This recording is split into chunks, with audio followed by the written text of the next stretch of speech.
David Wood, the man. That's me. The legend. Man, we've known each other, I think we thought about it the other day, almost 20 years, right? Yeah, it was either 2000 or 2001. I remember what year of school it was, but I don't remember if it was the fall or spring. Yeah. So it was that year though. Yeah, that's pretty cool. Well, it's really neat to see what's happened with you over the last 20 years. But man, things didn't start off that way. No. So They didn't. you become a living legend.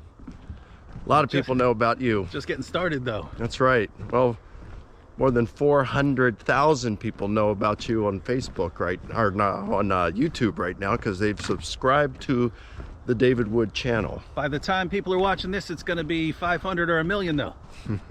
That's probably true. So, all right.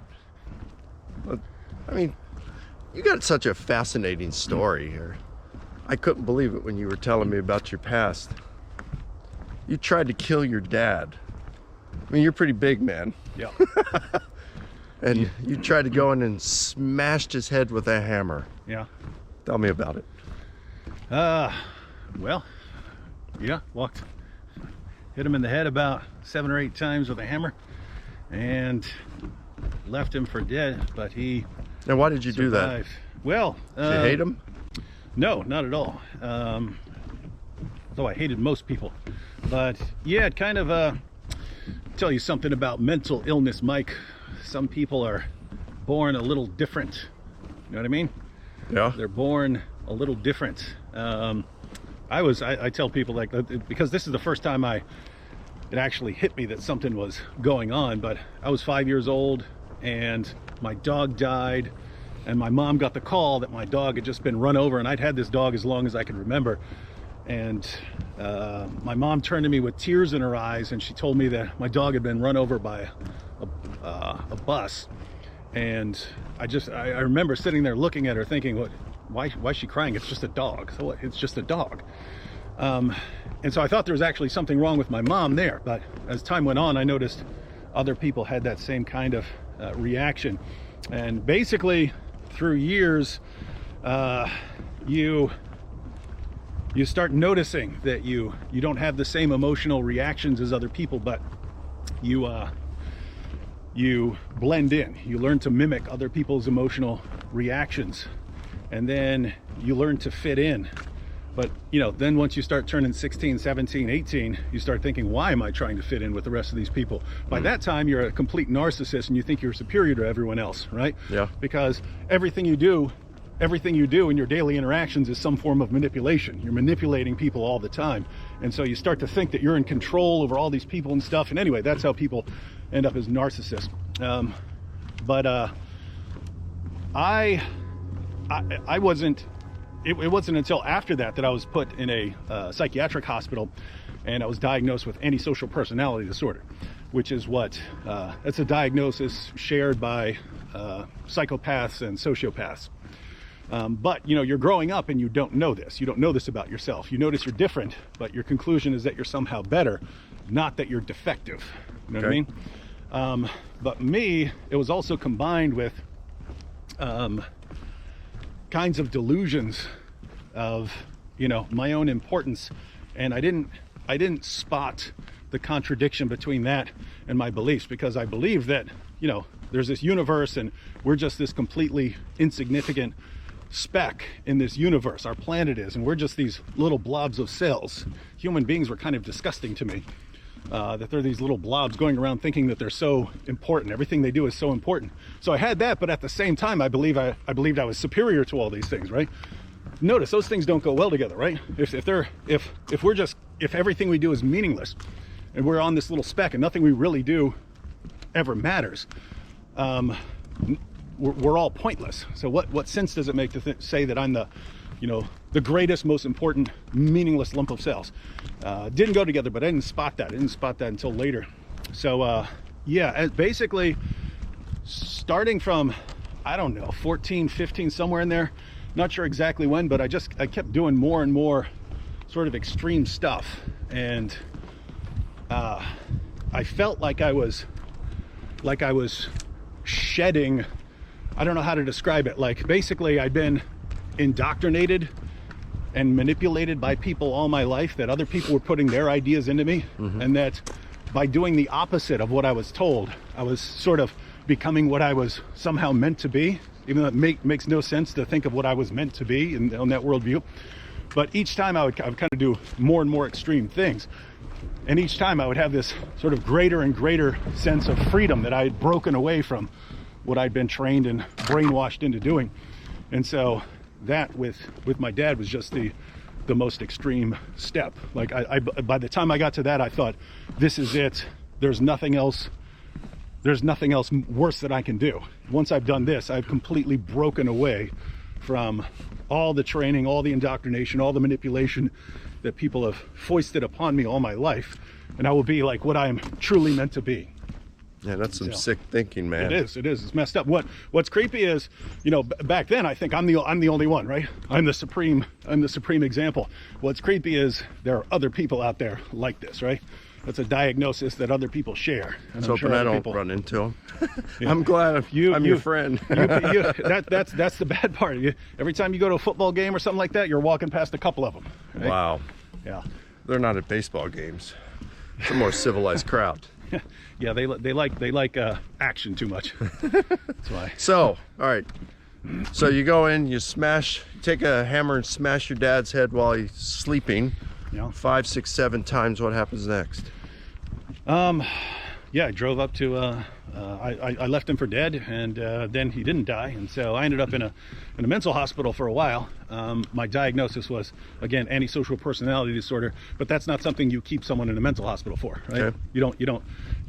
People who are out of touch with reality, you put them in a mental hospital.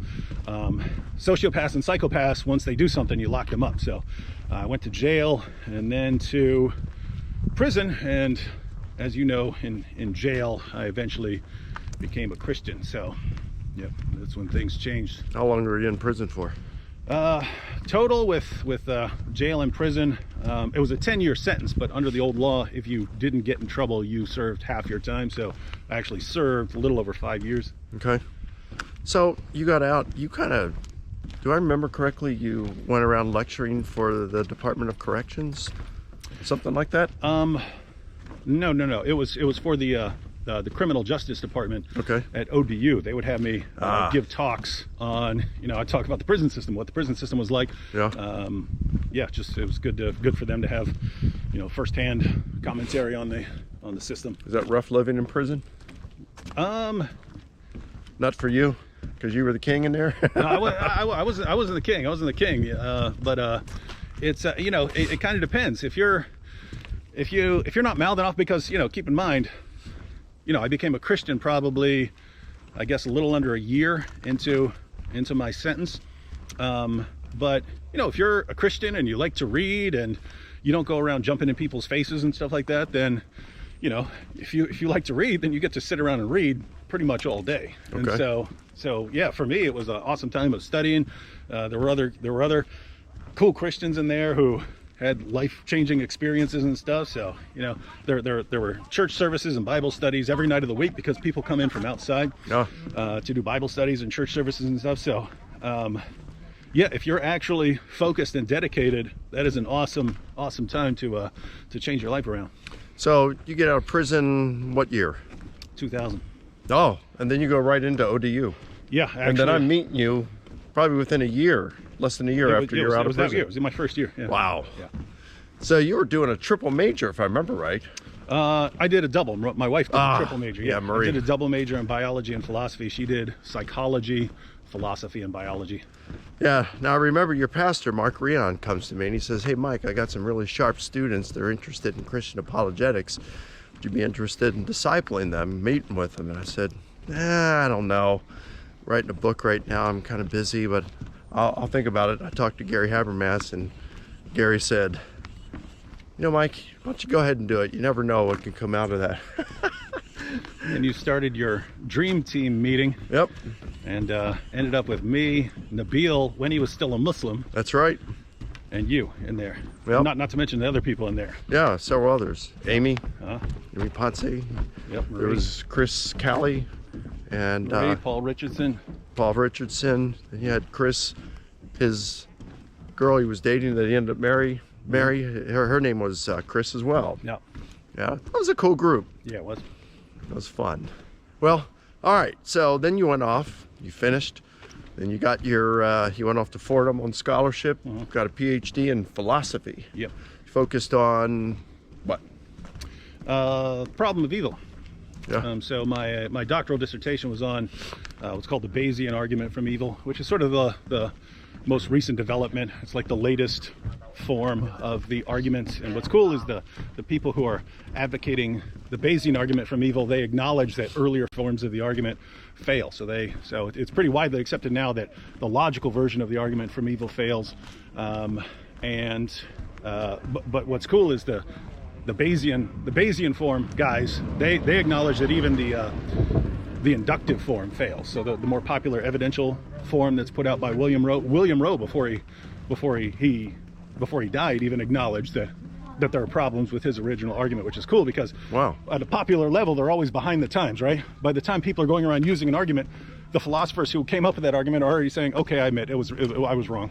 Okay. And so I went for the Bayesian argument just because it's kind of that or nothing now with the problem of evil. It's kind of that or just a sort of intuition or sense or something like that come on, God can't exist. But as far as actually laying out your premises and defending them, people are finding out it's kind of hard to do. Wow.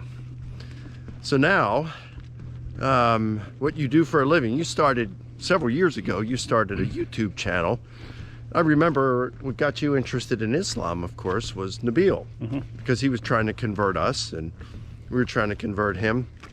But boy, because he was your best friend, you started to really dig into Islam and study the Islamic literature, the Ahadith, the Sirat Rasulullah. You turned me on to a bunch of different sources. You started reading the Quran. You'd bring up all these things. Now you become an expert in Islam. You do all these videos. It's pretty cool stuff. No, it's cool because I mean, when Nabil became a Christian, I actually thought, cool, I'm done with Islam. I can get back to, I was more interested in philosophy and dealing with the objections of atheists and so on. I was only studying Islam because my best friend was a Muslim, but he wasn't a Muslim anymore. So there went my reason. But it was kind of watching the stand that he took, I realized, wow, Muslims make really cool Christians here.